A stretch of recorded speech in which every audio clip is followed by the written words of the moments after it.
Today we delve into the complexities of human nature, the intricacies of law, and the ripple effects of both on our world. Understanding true crime isn't merely about the thrill of the mystery, it's about learning from the past and fostering a safer future. As we journey through the labyrinth of truth, justice, and the human condition, we unravel a chilling story that took place in Southampton, England. The date was March 14th, 2003, and the place, the Hobbit pub in Southampton. A typical English pub, it was brimming with laughter and chatter that Friday night. Among the patrons were Hannah Foster and her friend, two teenagers just enjoying their youth. Hannah, a spirited girl with a vibrant personality, had a radiance that could light up any room. She was spending the evening in the comforting presence of her friend, their laughter echoing in the pub's rustic ambience. As the evening rolled on, the clock nudged closer to 11. Realizing the hour, both friends decided to call it a night. Hannah's friend, living a bit further away, caught a bus home from Portswood Road. Hannah, whose house was a mere 800 metres away, chose to walk. The night was crisp, the streets quiet. Little did anyone know, it was the last time Hannah would be seen walking these familiar streets. In the Foster household, Hannah's family was settling down for the night. Her parents, Trevor and Hilary, and her younger sister Sarah, were accustomed to their routine of early sleep and early rise. They had no reason to worry. Hannah was responsible and her house was not far. It was expected she would come home, have a bite to eat, and then retire for the night. However, come morning, the usual household was shattered. It was 5 in the morning when Hilary Foster woke up to an eerily quiet house. Hannah was nowhere to be found. Alarmed, Hilary reached for her phone, dialing Hannah's number. One call turned into 2, then 3, but Hannah wasn't answering any of them. The Foster family was starting to panic. Hannah's short walk home should have taken no more than 30 minutes. But hours had now passed since she left the Hobbit pub, and there was no sign of her. The usual calm of their morning was replaced with a growing sense of dread. As time ticked on, Hannah's family grew increasingly worried. With Hannah missing and no response to calls, her family began to fear the worst. The dawn's early light brought with it a chill of dread that seeped into every corner of the Foster household. It was unlike Hannah to not come home, or at least inform them of her whereabouts. The morning hours turned into a frantic scramble as they tried to piece together the puzzle of Hannah's disappearance. Hannah's mother, Hilary, was the first to realize something was amiss. A mother's intuition, some might call it. She woke up at the break of dawn and found Hannah's room empty. The bed was untouched, an eerie silence hung in the air, a stark contrast to the usual cheerful morning chatter. It was as if time had frozen over in the Foster home. After several unsuccessful attempts to reach Hannah, the Fosters turned their attention to her friends. Perhaps they knew something. Perhaps Hannah had decided to stay over at a friend's place and had forgotten to inform them. But as each call ended with the same negative response, their worry turned into panic. Each friend told the same story. Hannah had left the pub and was heading home. As the hours ticked by, the Fosters knew they had to take the next step. They contacted the local authorities and reported Hannah missing. The police swung into action immediately, setting up a search team and beginning their investigation into Hannah's last known location. The local community was alerted, and everyone pitched in, hoping against hope that Hannah would be found safe and sound. But as the day turned into night, there was still no sign of Hannah. Her phone went straight to voicemail, and her social media accounts showed no activity. The quiet, peaceful neighbourhood of Southampton was now under the shadow of a mystery that was as baffling as it was worrying. The search was on, but Hannah was nowhere to be found.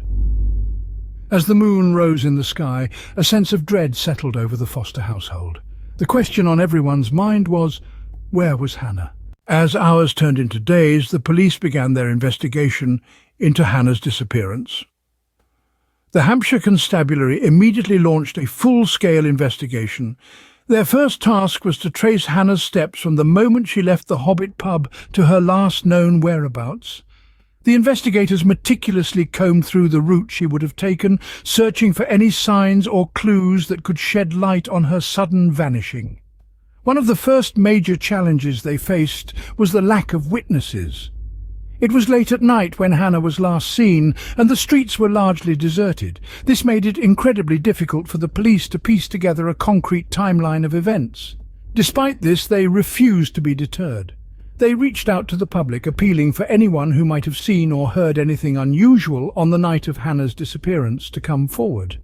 They also conducted door-to-door inquiries in the surrounding neighbourhoods, hoping to turn up any leads. In addition to this, the police also reviewed the CCTV footage from the area. However, the grainy images provided little help, and it was a painstaking task to identify any suspicious activity or persons in the footage. One of the key elements of the investigation was Hannah's mobile phone. The police hoped that it could provide crucial information, but it was nowhere to be found. They decided to track the phone's signal, which led them on a wild goose chase across the city. Meanwhile, the list of potential suspects kept growing. Everyone from Hannah's friends at the pub to unknown individuals she might have encountered on her way home was considered. However, without any solid leads or evidence, it was like looking for a needle in a haystack. Despite the overwhelming odds, the investigators remained relentless.